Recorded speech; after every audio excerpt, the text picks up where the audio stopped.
Alrighty, folks, what we got here is a LeeJay mill with a, it's got the Anilam 3300 MK control on it, which is a nice, easy control to work with.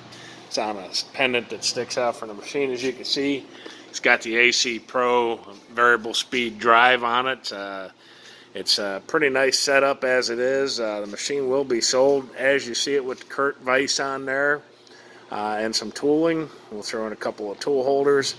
But we're going to go ahead and just run it through a quick program here just so you can see it do a little circle mill here. So Aaron, go ahead and hit that start button.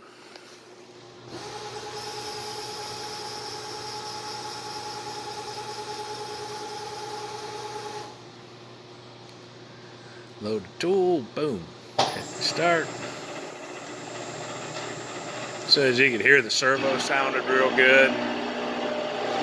Got it cutting at about 900 RPM. It's a real light cut.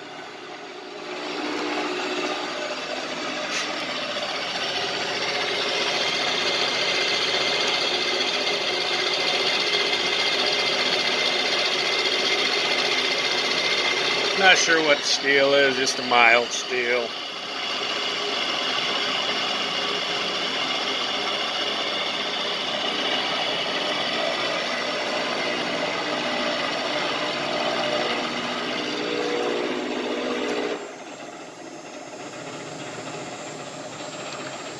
And when it gets done with the program, it's going to stop. So that is that's about all there is to it here, and that's going to conclude this video.